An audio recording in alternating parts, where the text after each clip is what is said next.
வணக்கம் மக்களே. விபின் ராகுல் அவர்கள் விருகம்பாக்கத்துலேருந்து நம்மக்கிட்ட ஆட்டோமேட்டிக் கார் எப்படி ஓட்டுறது அப்படின்னு பயிற்சி எடுக்கிறாரு. நேற்று பேசிக் சொல்லி கொடுத்தோம். பேசிக்கில் விபின் ராகுல் கிட்ட ஒரு ப்ளஸ் பாயிண்ட் என்ன இருக்குன்றதை நம்ம கண்டுபிடிச்சோம். அது என்னன்னு பார்த்தீங்கன்னா, அவருக்கு ரொம்ப நிறைய பொறுமை இருக்குது, புரிதல் ரொம்ப நிறைய இருக்குது, அவசரப்படுறதே கிடையாது.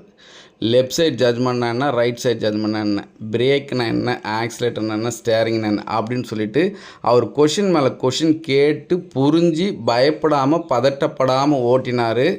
அதை நேற்று நம்ம சொன்ன பேசிக் சொல்லி கொடுக்கும்போதே அவர்கிட்ட இருக்கிற பொறுமை புரிதல்லாம் புரிஞ்சிடுச்சு. நமக்கு இன்றைக்கி ஹைவேயில் ப்ராக்டிஸ் கொடுக்குறோம்.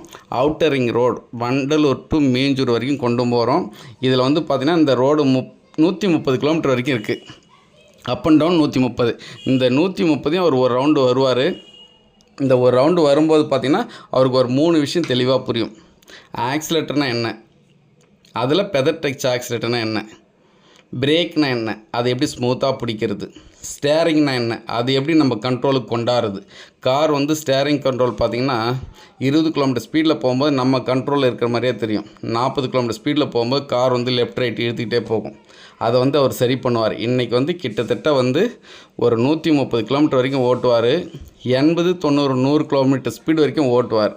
அப்போது இந்த ஆக்சிலேட்டர்னா என்ன, அது ஃபெதர் டச் ஆக்சிலேட்டர்னா என்ன, பிரேக்னா என்ன, அது எப்படி ஸ்மூத்தாக பிடிக்கிறது, ஸ்டேரிங் கண்ட்ரோல் எப்படி கொண்டாடுறது அப்படின்றது முழுசாக புரிஞ்சிடும்.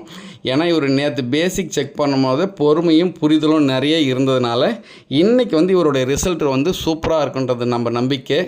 இப்போவே பார்த்தீங்கன்னா கிட்டத்தட்ட ஒரு 100 கிலோமீட்டர் ஸ்பீடு வரைக்கும் ஓட்டிக்கிட்டு இருக்கார். நன்றி.